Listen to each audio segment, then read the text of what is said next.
Absolutely. Great. So first of all, thank you to the Houston Geological Society and Steve for inviting me to talk to you this evening. And certainly thank all of you for your precious time tonight. It's I know you're tucking the kids in or getting that glass of wine or whatever you're doing usually in the evening. So appreciate your time to listen to Hess's story behind our entry into the Guyana Basin and its progression through time as well. This has been a once in a career kind of experience to go through. So it's truly something I'm excited to share with you. Um, and and I just want to correct the record there on the Western Desert. Apache unlocked the Western Desert for sure. It wasn't Tim Chisholm, and I was a cog in the wheel while we had rigs going out there. But they had a well-oiled machine going in the Western Desert long before I got there. But I contributed in a small way. So, but I'll touch on some of my experience with Apache elsewhere that relates here to the Guyana-Suriname Basin. So the first bit of business is, of course, the legal disclaimer. This presentation contains forward-looking statements. Actual results could differ materially from those projected as a result of certain risk factors. So in layman's terms, it says, don't buy Hess stock because of what I say in this presentation. So that's getting with that behind us. What I'd like to do over the next hour or so is what I plan to go through is some historical background on the oil exploration in the Guyana and Suriname Basin, which is rich in its history. And this is something, no matter where we make discoveries, we all benefit from who came before us, especially when you're opening up a frontier area. You really rely on a lot of work that was done prior to when we arrived. Then I'll tell the access story about our entry into the Stabroek license and what the secrets to our success was. Bit of luck and all kinds of things that converged. And we'll walk through the incredible journey since our Liza discovery and how that's progressed through time. And lastly, I'll want to take a moment and discuss really our largest shareholder in the opportunity here, the Guyanese people, and just how, we want to share the success with the people of Guyana, and we want to help them make sure that they're as successful as they can be to realize their future and dreams from this incredible resource in such a small country. So this slide here was actually shown by Tina Riley at the Caribbean Virtual Oil and Gas Summit. And it basically highlighted Exxon's experience in the Guyana-Suriname Basin, incredibly dating back to 1938. So Exxon has been at this for a long time. And one of those regional studies there in the middle, Exxon Regional Studies 92 to 96. I actually started my career at Exxon my first 7 years and got to participate during that time frame studying the country of Venezuela. And so we had a 50 plus person team studying Venezuela for, I guess it would have been a year and a half. And this was in preparation for the opening of Venezuela and the first exploration rounds there. And if you're one of those people that's in a current assignment or have had a past assignment where you felt like, well, that was a big waste of time, all I can say is, stay patient. That you'll see how that project actually impacted our decision to actually enter the Guyana-Suriname Basin. So you never know when you learn something somewhere and it applies down the road later in time.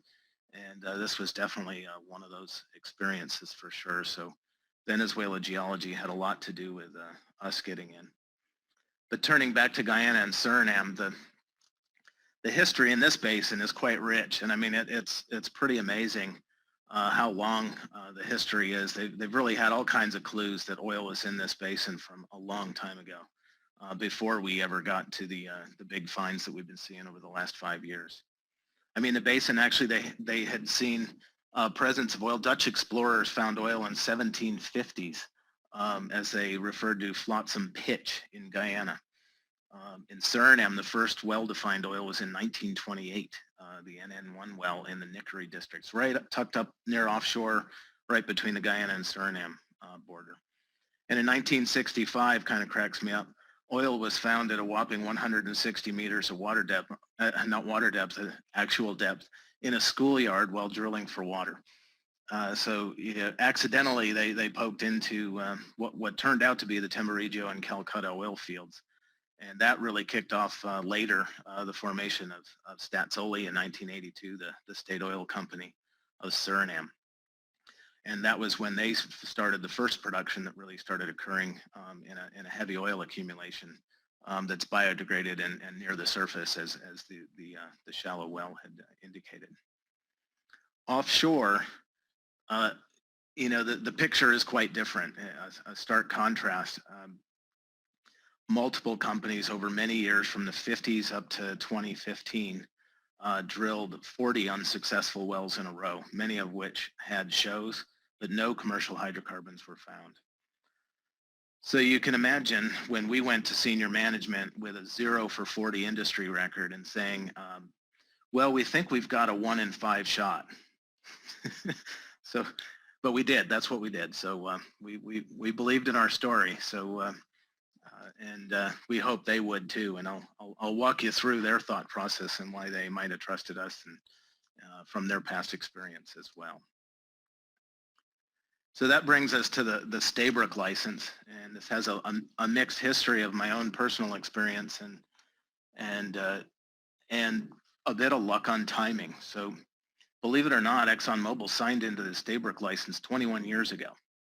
And an attempt to drill near the border of Suriname by CGX, just to the south of the Stabroek license in 2000, led to a force majeure. The drilling was stopped by Suriname, and that led to an international maritime border dispute that took until 2008 to resolve itself. So Exxon had this hiatus after signing this license and wasn't able to really do anything until 2008 when they started a 2D seismic program. And just after that, Shell farmed in 2009 for 25% interest. And more 2D was shot, 2010, 2011, rolling down. And during that period of time, Shell was out there with Tullow and Total, and they made a Zadius discovery in French Guyana, further down to the east, along the South American margin. And that excited Shell enough to double down in Stabroek, and they went from 25 to 50%. So we were sitting there at Exxon 50 and Shell 50% back in 2012. And, things evolved from there. So during this same time period, I was leading a new ventures team for Apache, actually, across the Americas in their new ventures group. And I was first introduced to the Guyana-Suriname Basin by a former Repsol geologist named Pablo Eisner, a Rice grad. I'm sure a close friend of all of you at the U of H. But Pablo was, he was working for us at Apache, and he had been previously working with Repsol, and the map in the upper left there shows that those red blocks were Repsol's position. Offshore Suriname on the right, and the block on the left is offshore Guyana. And the Stabroek block is that large block sitting outboard of that. And so he had been part of a large regional team studying the Guyana Basin. And I realized that this is basically the same extension of what is happening in Venezuela with the La Luna and the Canje source rock. So I was quite excited about Pablo's story, and a little bit less, I was lukewarm on the fact that we were hunting for stratigraphic traps. But that was something I was going to have to get over. So at Apache, we had actually entered Suriname with the only acreage that was available at the time. So it was a subset of that big red block on the right, which was block 53. So that was the new country entry for Apache into Suriname. Of course, the following year, Apache completely changed directions in their exploration program. And that's when I ended up coming to Hess. And another funny story to that is coming into Hess in 2014 is my new boss at the time, Howard Paver, told me that, you're new to the company, get to know people, whatever you do, don't come in here with your hair on fire on some harebrained exploration idea. Just, calm down and take it easy and go at a pace. And of course, I think about 3 weeks later, I had my hair on fire and I had an opportunity to bring to him. Oh well. So not that I'm saying don't follow your orders of your boss, but sometimes you've got to have a little bit of an independent spirit. So meanwhile, in the Stabroek license, 2 additional multi-client 3D surveys were acquired in 2013. And while the appraisal at Zadius really went south, they had 5 penetrations, no commercial success. And Shell at that time then, while we were farming in, they were feeling quite burned about pursuing stratigraphic traps along this margin, having really lost quite a bit of investment in French Guiana. So they departed while we were farming in. So it was Exxon and us. And then later, CNOOC farmed in, and that formed the partnership that we see today. And the story itself, just to give you an idea, and I'll wind back the clock a little bit about where Hess was when I first got to Hess. Before 2014, in the previous 5 years leading up to that, Hess had a strategy that was high impact global exploration. It was about going anywhere in the world, operating with high 100% working interest.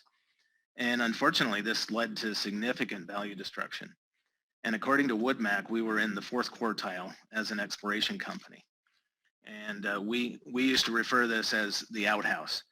And companies like Anadarko, E&I, Tullow, very successful explorers, they were in the 1st quartile, and we referred to that as the penthouse. And so we really wanted to get from the outhouse to the penthouse as fast as possible if we could. So, and clearly 2014 was a pivotal moment in that history.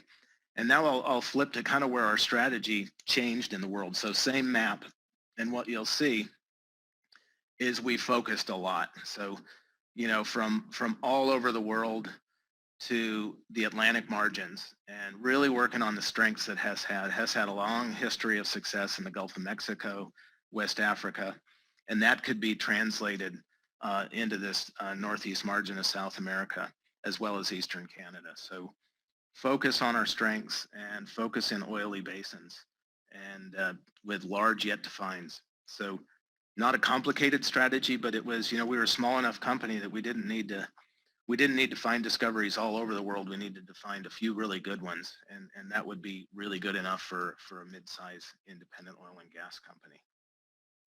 So we struck out also to go after lower equity, and the reason for doing that is you get more swings at the bat. You know, if you have a 33% interest, you get 3 shots instead of 100% shot. So is a smarter way to preserve capital and get more swings. So that was our strategy. Of course, before Liza, you know, this strategy, I'm not sure, we didn't show it to the board of directors. That was probably a good thing.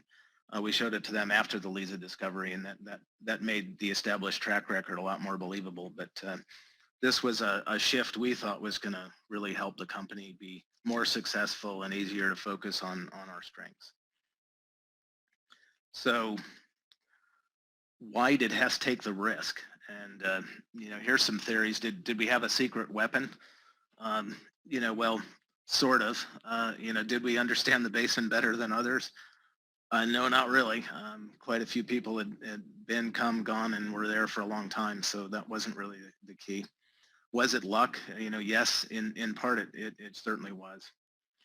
You know, opportunities like this really require a convergence of many factors and for them to come together for it to work. But Hess was already, you know, a company that was ready to start exploring again. They had had a 2 to 3 year hiatus, so that timing was right for the company to start rethinking about going into some frontier areas. And as long as we didn't destroy value doing so, and hopefully our lower equity, more swings would allow us to do that successfully. So when we went to the data room, you know, what we saw were the right elements coming together. All the key play elements are really sitting there in the basin. And it's quite an extraordinary basin in that from a geological standpoint, fairly boring. It is a very simple passive margin basin. the tectonic maps that you see there are the main events that occurred, which basically the basin itself opened up in the Jurassic. So the pink square there is the position of the Stabroek license. And we basically were conjugate margin to Florida at the time in the Jurassic as we rifted apart. So basically drifting went from there for really to the present. And the next big event was Africa breaking away from South America. And that's where we have the Cenomanian, Turonian, really rich source rock being deposited over a large area across the entire basin. And then it's passive drift. And what this allowed for is a basin, a deep marine basin that opened up and received turbidite deposition, sands, marine shales, interbedded over a long period of time. And that was then followed in the last 10 million years by some mass transport complexes as the relief on South American Andean orogeny put out some very shaly mass transport complexes over the top. And the key to that was creating a blanket that basically put this beautiful source rock in the oil window present day over most of the basin. That was something that was interesting. One of our biggest questions at the time was, well, where did all that oil go, and how much oil? But when you first look at a regional line across the basin, and this was another slide borrowed from Exxon's Caribbean talk that Tina gave. What you see is a lot of stratigraphic trapping elements, but as a structural geologist, I was like, where are the structures? I mean, I can see the big carbonate reef on top of the volcano, like most of people's eyes go to. That's called Ranger. That's now a discovery. But the rest of the basin is pretty subtle, unless you want to go into the Sin Rift section, which is very deep and probably of poor reservoir quality for a deep water. So the deep water turbidites that are sort of in the middle of the sedimentary section, below that regional blue marley section, which is in the Paleogene. So we're playing the Cretaceous reservoirs below that long blue layer there, from Maastrichtian and Cenomanian through the Turonian for reservoirs. And immediately underlying that is this critical CT source rock. But really no direct indications of easy to find traps. The reservoirs, a field and a dry hole are on that seismic line that you see below.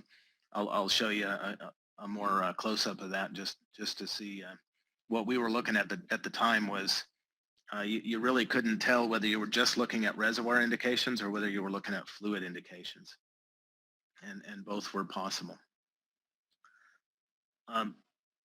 Fortunately, I was at Hess, and Hess had experience with these stratigraphic traps in West Africa. They were operating fields in Equatorial Guinea, as well as Ghana, where they had made discoveries like Pecan, North, Hickory, Almond, and Pecan. And they had, 4D seismic and experience in EG producing from these reservoirs. And they're subtle reservoirs, and especially on early data, they're really hard to see. And Hess had already had a successful path of developing these kind of resources. So we didn't have to convince management about taking risk on stratigraphic traps, as there was already a belief. Their belief was probably higher than me. They had to kind of calm me down about the risk on stratigraphic potential. Now, the other thing that was important in this is our experience in West Africa operations was we were able to drive down the cost of drilling tremendously. We actually got down to, I guess it was 7 days per 1,000 meters. We drilled a perfect well. The last well we drilled was the Almond 2A well, and it literally had no non-productive time throughout the well. It was drilled in like 22 days. So, most spread rates are under $1 million, so under $22 million for a well.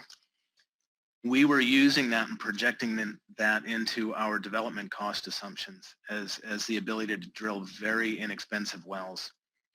That wasn't what we were being shown in the data room because it was a wildcat well in a frontier basin, but we knew we'd be able to climb through this learning curve And that was really important in valuing a high risk opportunity because you can kill it with cost and risk. And so really important to us deciding to enter and believing we could make money doing it.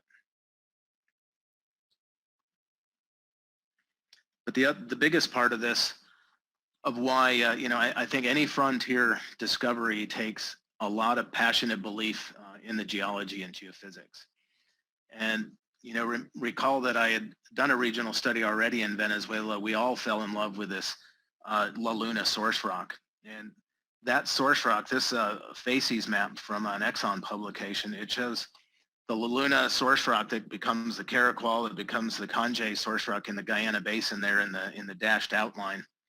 That, and I don't know if you can see my cursor or not, but this source rock across the entire margin has generated a massive quantity of oil and gas. So in Venezuela, over 90 billion barrels of reserves, not including the heavy oil belt, have accumulated in Venezuela and are reserves on the books or been produced. If you include the heavy oil belt, in place, over 1 trillion barrels have been put in place in the heavy oil belt in the middle of Venezuela, just to the west of Guyana. And that's over 230 billion barrels of recoverable resource. So back when we were looking at this opportunity, a lot of people poo-pooed the USGS's estimate that there could be potentially 23 billion barrels oil equivalent of yet to find risked recoverable resource in the Guyana-Suriname Basin. Most people just didn't believe that. And it was that whole risk of stratigraphic traps that really, I think, had people hung up on really going for it. And my big question was, if there's that much oil coming out of the Guyana-Suriname Basin, where did it go? Because there isn't a heavy oil belt onshore in Guyana. And in Suriname, the Temboregio accumulation was only about 1 billion barrels in place, only 1 billion. But when you're looking at 1 trillion barrels, you kind of want to know where all that oil went. Real basic question.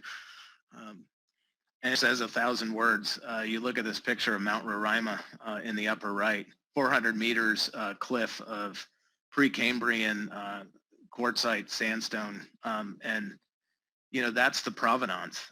The Guyana Shield that is lifted close to the margin of this basin.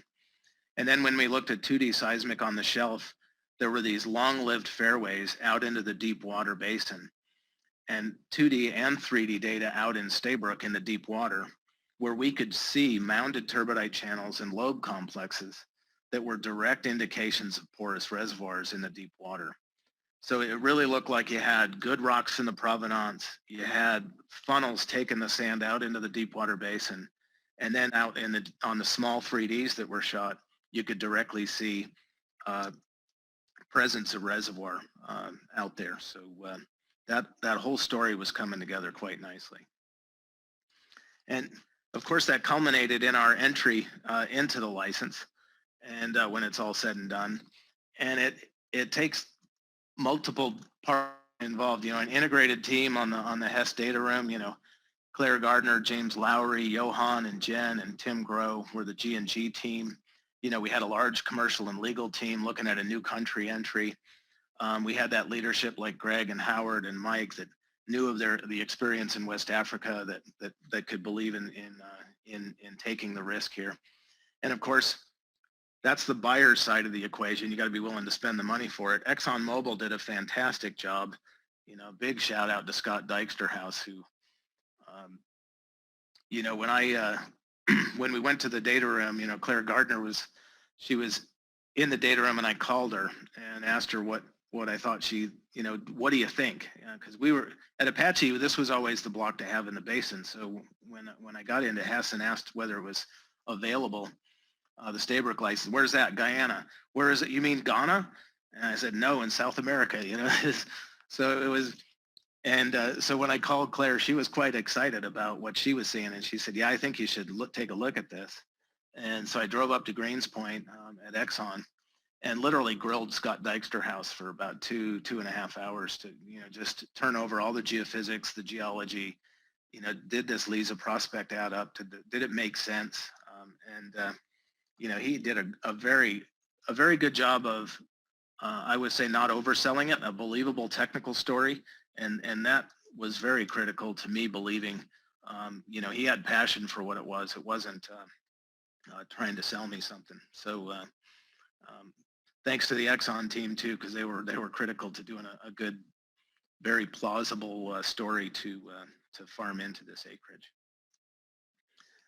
So from there, the timeline has been condensed. I think people have been seeing this like in our press releases and LinkedIn announcements and that sort of thing. Since the Liza discovery, we spudded in March of 2015, announced 295 feet of high quality oil bearing sandstone in the Cretaceous. We followed that in 2016 with a Liza 2 appraisal well, which included a DST. And that really kicked off Exxon pursuing a fast-tracked first phase development. And that was to get our learning going as early as possible. That's now called the Liza Destiny FPSO. And it was a conversion that you could do quicker. And they got that on production in December of 2019. So in less than 5 years from discovery to first oil in a frontier basin. And you can see from this timeline, the block just keeps continuing to deliver discoveries every year. We've had 18 out of 20 discoveries yielding an unprecedented 90% success rate in the block. And I can tell you the view from the penthouse is a lot better than the alternative. Greatly appreciated of the block, that a gift that keeps giving. But what does it take to get this all done and to get this done at this kind of pace and this kind of scale? You really need the right environment. And, we have that. And it starts with the government of Guyana. This is a small country, but it's a stable democracy modeled after a UK parliamentary system. They really believe in contract sanctity and have competent permitting and contracts in place for Exxon to operate within. The other thing we did was we went out right after the discovery and shot large format and long offset 3D seismic. And this allowed us to inform on a large, vast prospect portfolio and not try to do it postage stamp by postage stamp. And that was critical. And that was certainly something I learned in Northwest Borneo, that the Gamusut and the Limbayong, that sort of thing. We learned from that when you shoot a really large survey, you can prosecute the acreage and know where the sweet spots are much sooner and accelerate your developments as well. In addition to that, we had an experienced operator with Exxon in deep water drilling and developments. And they've been using that in this phased and modular development model that Petrobras uses in Brazil, and certainly Exxon and others had done in Angola and elsewhere. So this was a model that really applies to a place like Guyana, where you're having repeated discoveries, and that keeps growing. And it wasn't always easy, I must say, from the start. And this is that expanded view of that regional seismic line I had up earlier. We came out with a Liza discovery, but we followed the next exploration well with a skipjack dry hole. And, seismically, these things looked really similar, very humbling.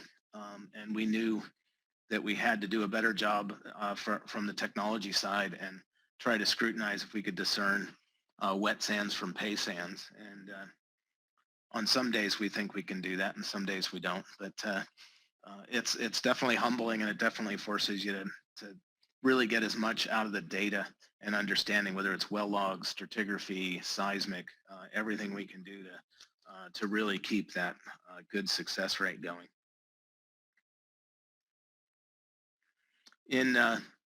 Also, in order to maximize the value of this frontier success at Liza, both ExxonMobil and ourselves went out early to gain access to additional acreage in the basin. And, to give you an idea of the scale of this acreage position in yellow, that's the Hess blocks that we're in. It's over 14 million acres. It's 2,500 OCS blocks in the Gulf of Mexico, or 2 protraction areas. This is an enormous acreage position. Exxon went out and captured Kanje, the block that's kind of just outboard of Stabroek, between 42 and Kaitour there. We went out and joined Chevron and Cosmos in Block 42. Shell has now replaced Cosmos now in Block 42 as the operator, so looking forward to working with Shell there in Suriname. Welcome back to the basin.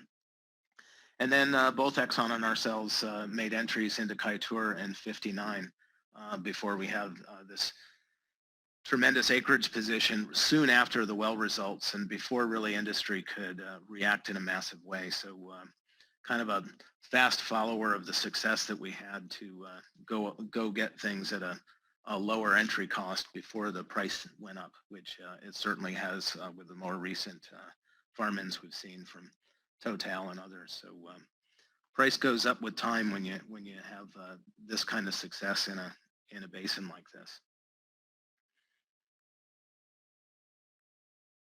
So where we are currently is in the Tanager well in Kaieteur. We're on that well right now, so that's a key well outboard of Stabroek.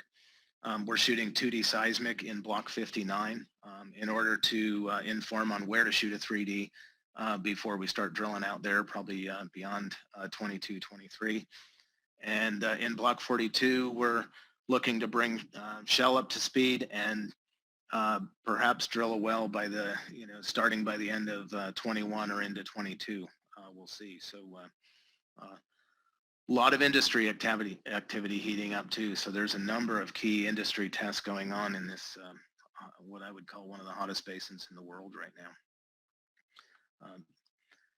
The way we prosecute the acreage is really ties what I call bottoms-up geology with top-down geophysics.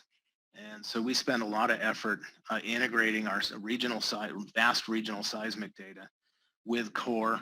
I think we have over 2.3 kilometers of core now in Stabroek, and that really informs us on how to, create seismic facies that tie to core facies that map into regional paleogeography maps like you see in the upper left here. And you look at the scale of this basin, 125 mile scale bar up there, and the block spans most of, nearly 200 miles. So it's a large area. On the right, what you see is a quantitative geophysical approach in which we use amplitude versus offset to plot it in a space in which we can separate fluids from, oil from water in sands, as well as discriminating shales. And this is trickier than it looks. These histograms, as you see, they overlap. That's the skipjack effect. Wet sands look like oil sands. And we squeeze as much out of that seismic data as we can. And that's important not just to discriminate fluids when we drill an exploration well, but it also, as you see in the AVO paper that ExxonMobil published recently, the more we squeeze out of the seismic, we're able to get more resolution on the individual sand beds that we map. And the way we develop these reservoirs, we land long laterals into the reservoir. And so the fidelity of the seismic to resolve individual sand bodies is critical to successfully landing wells in the reservoirs and draining them, flooding them with gas and water as we're doing, and tracking those sands on what will be 4D seismic after we've produced a bit longer.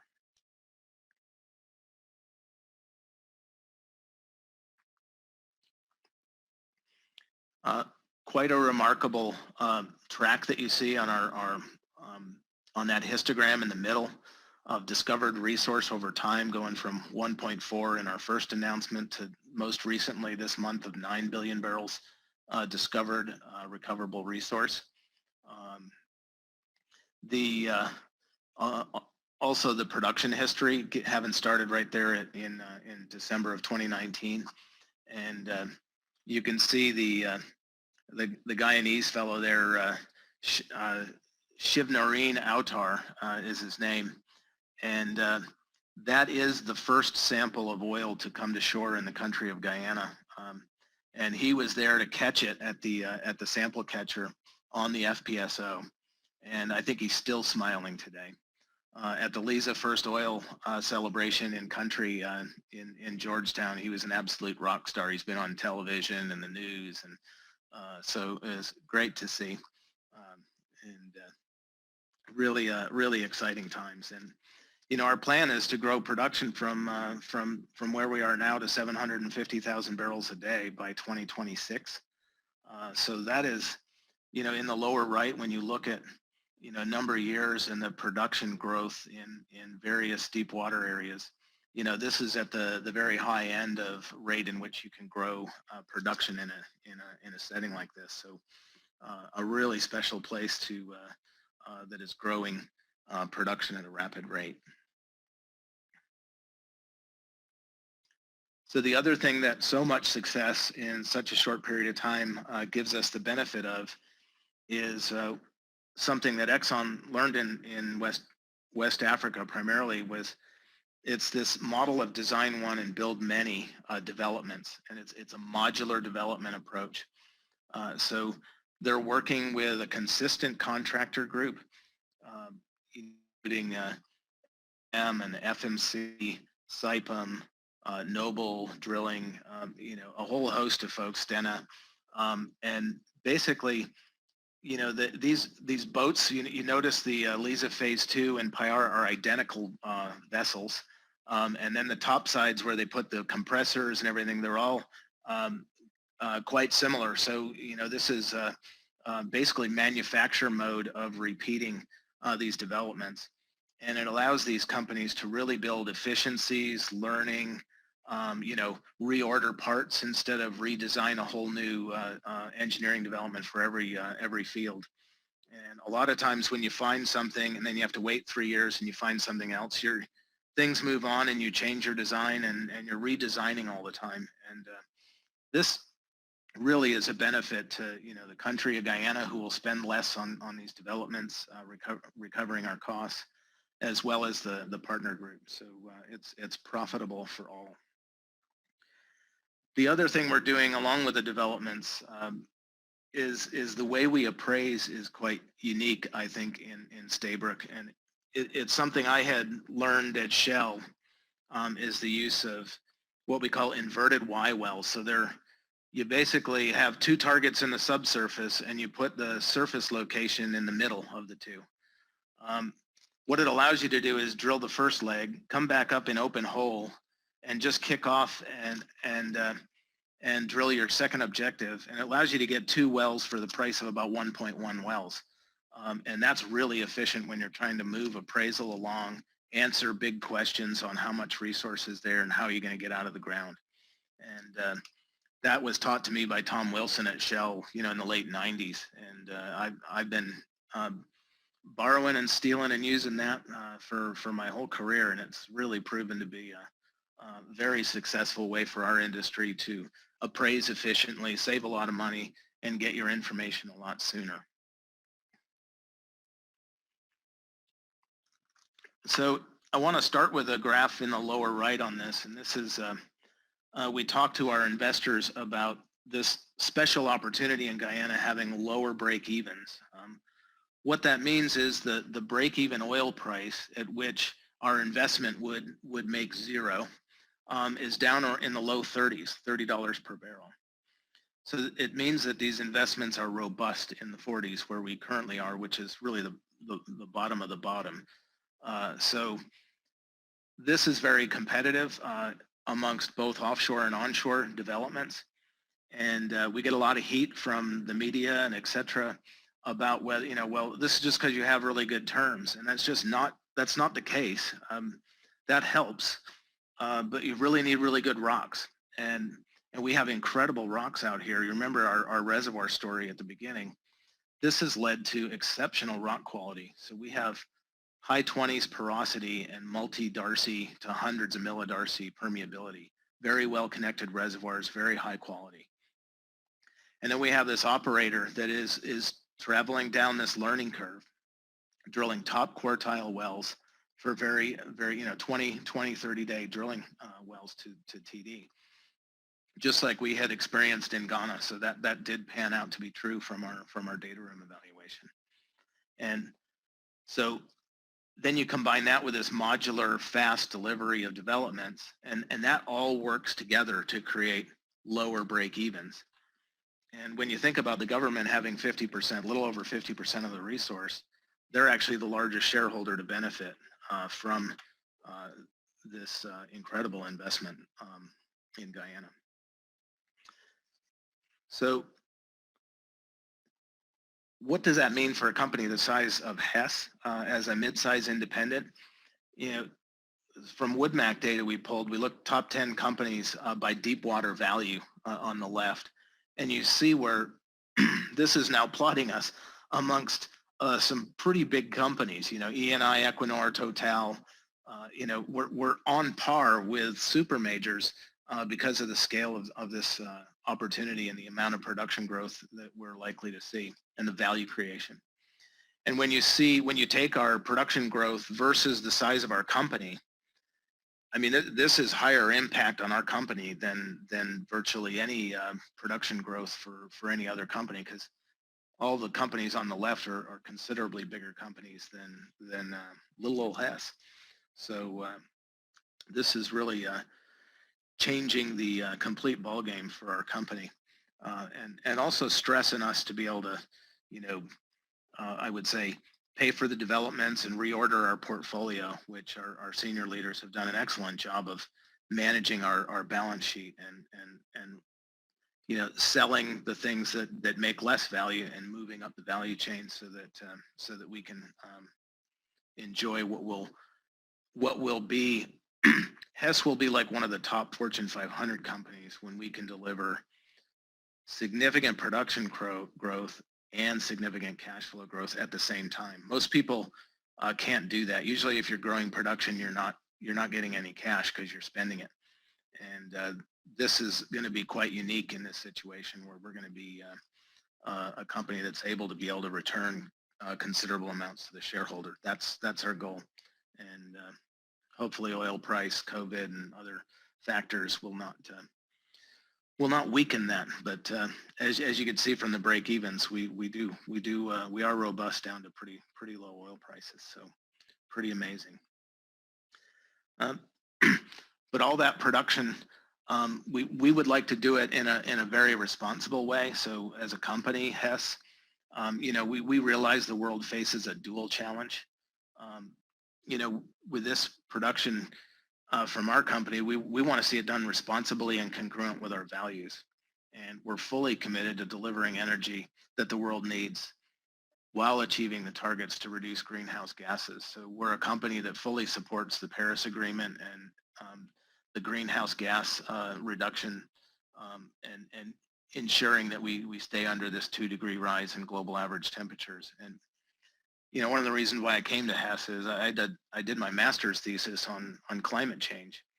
And in my interview with John Hess coming in, we spent half of our interview talking about climate change. You know, we've been looking at reduction targets on greenhouse gases for over 20 years as a company, you know, before it was popular. So it's definitely a mantra in the core values of our company. And so definitely something I'm proud of. Fortunately, in Guyana, the developments involve primarily gas reinjection into the subsurface, so we can preserve that gas either for later or longer term use, like using the associated gas and bringing it onshore for the Guyanese to use, say for domestic power.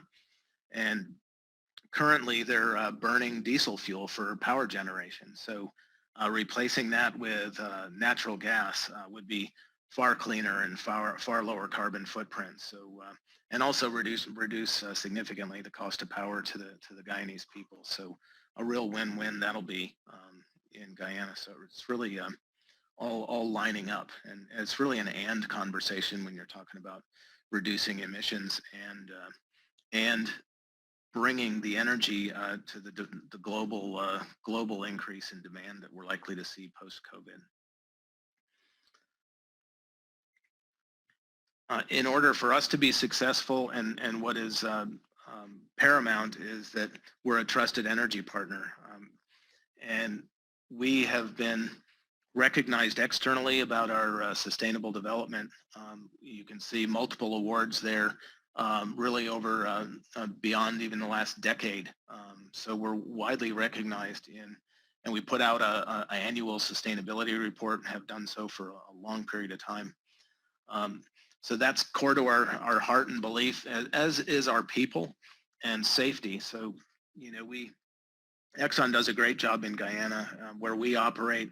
It's certainly a focus of our business is to reduce safety incidents with a goal that everyone goes home everywhere safely. So really important to our company, and we're glad Exxon completely shares that vision as well. So what does this mean to a country the size of Guyana? You're talking about a country the size of 750,000 people, population-wise. Rystad just looked at 5 FPSOs as a possible development. This was about 2 years ago, and they looked at it at different price scenarios. It showed that the revenue to Guyana would be between 50 and 160 billion. And their annual GDP last year was 4 billion. And that's a 25% increase since the Liza discovery, which has been going up by 5% a year. So, 50 to 160 billion. The underlying resource for this was 4 billion barrels, and we're now at 9 billion barrels. And that graph on the right shows basically the production, the offshore oils per barrel per capita. And it puts Guyana at the absolute top of the list, ahead of UAE, Brunei, Norway, Saudi Arabia. This is high impact for each individual in the country as long as the government gets that right. And so, forming trusted partnerships is really critical for the country to get that right. And we want to help them succeed. And I think, none of this would matter if the people of Guyana do not fully benefit from this amazing new oil province. And long-term trusted partnerships are what are going to make that happen. ExxonMobil is doing an incredible job of building local content, both onshore and offshore, in many ways. No doubt that this recent oil exploration story is resulting in the transformation of companies and a country. And we look forward to seeing the delivery of those benefits to the entire community of the Guyanese. So that is my story, a combination of a bit of luck, a bit of technical, and kind of crazy success on the order that we probably didn't expect. I'd be embarrassed to show you what our data room evaluation of what the total potential we thought it was, but it was considerably less than what it turned out to be. But with that, thank you for your attention, and I am happy to take, at least easy questions. So, Tim, thank you for that presentation and sharing all that information with us. I believe we do have quite a few questions submitted, and I was going to go ahead and start going through a few of them. One was submitted, says, if luck, and this is from Diane He, if luck is a big component of today's exploration, what additional processes do you think we should bring into our exploration these days in order to take luck or historical success rate into account? Yeah, it's a great question because, if you go to Las Vegas and you're counting on luck, you're going to lose money. Luck has to be an element because it's not a zero risk business. It has risk associated with it. And what our geoscience engineer subsurface work does is works to understand what the risk level is so that when we invest money in something, we know that we're on a risk basis going to make money. So we're the house, not the gambler. And that's a really important difference. And it's only high-end technology, good subsurface work, good integration, like I was saying, that bottoms up and top down, really working together in integrated teams. That all drives your risk down and improves your chance of being a winner. We knew that if we wanted to go from the outhouse to the penthouse, we were going to have to change our luck, and that is all about technical skills, good geoscience work, developing people so that they're really good at what they do. It's something that takes constant vigilance in order to get it right, and it's easy to fall off of success. So something we've got to keep our eye on continuously.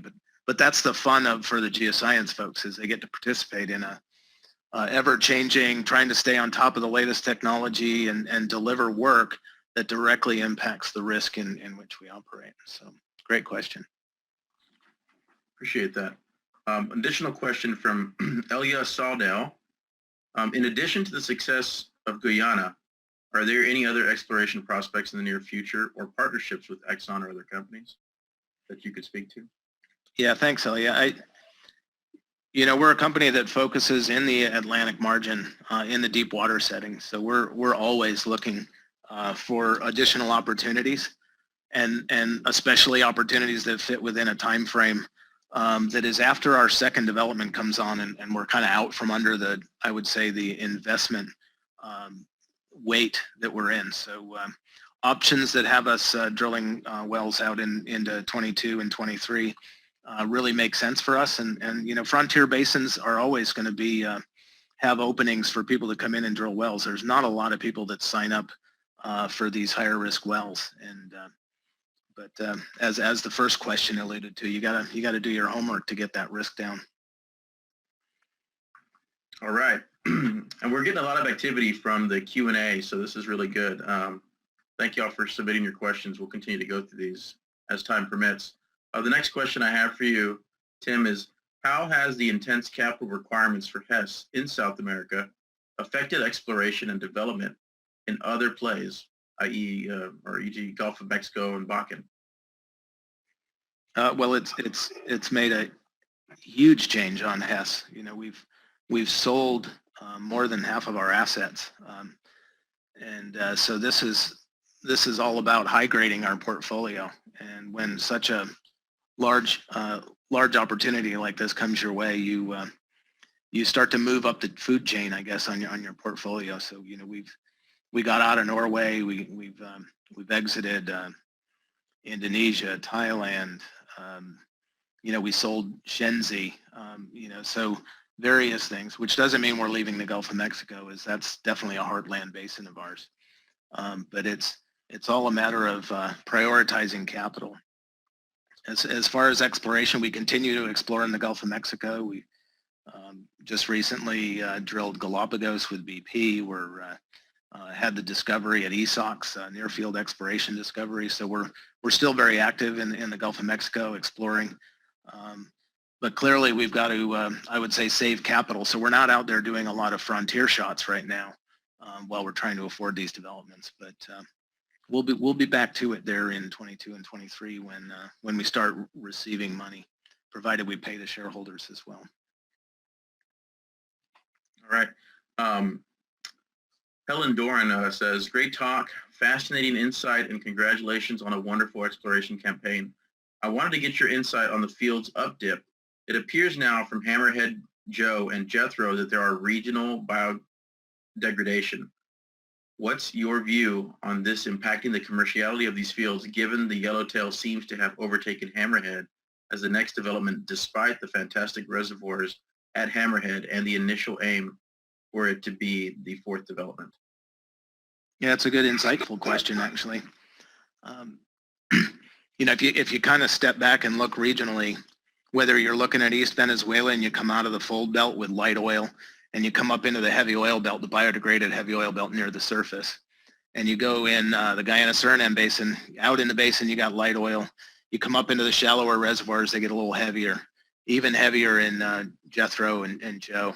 And as you come onshore, you've got like Temporigio, and which is like 16 API kind of oil. So there is this gradation as you move into shallower reservoirs, and your reservoirs sit in that biodegradation window longer.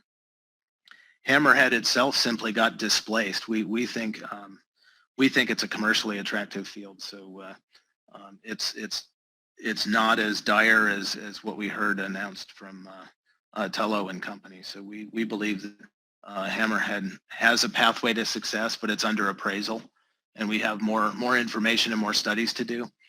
With opportunities that have come in like Yellowtail, they're just obvious. They're just like Liza, and they just have so much more value that you want to bring them forward.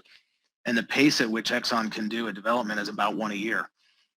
So we have this benefit of quality through choice to be able to actually choose the order and bring the higher value ones forward. So amazing. I've never had anything like that in my career, choosing different developments to which one do you want to do first. It's a nice problem to have. All right, and out of respect for the many questions we are getting, I'm going to be going over questions that have been submitted by one person so far, but I will, if we have time, I'll revisit those who've asked multiple questions. Okay. A nice story of how a company or group ought to do early entry when there's some romance in the neighborhood. So that's not a question, but I'll read it anyways. Thank you, Jim Tucker. Mariano Bergazzi says, have you confirmed the Cenomanian Turonian origin of the oil, or could there be an older source rock contributing? I would just say we see it as a type 2 marine source rock. And so if there are deeper type 2 marine source rocks, you can't really tell them apart. So that's always possible. So good question, but don't have a definitive statement on that other than to say it's an oily source rock and it's likely, majority of it's coming from a marine source rock that is identical to the CT type source rock. But I know it gets difficult to separate like an alboaptian source rock from if they're the same facies. So. All right.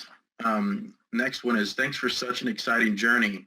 One question, which is approximately the vertical resolution, or what is approximate, I think is meant to say, the vertical resolution of the seismic in order to identify the sand bodies and also to evaluate the lateral seal?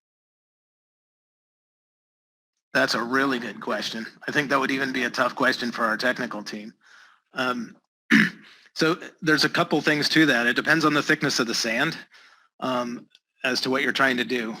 So our sand thicknesses vary from, 5 feet to 100 feet, or plus. And so we can resolve sands clearly within the 30 feet and above. And as you get down into what we call tuning frequencies, you start to lose resolution to tell whether you have 1 bed, 2 beds, 3 beds.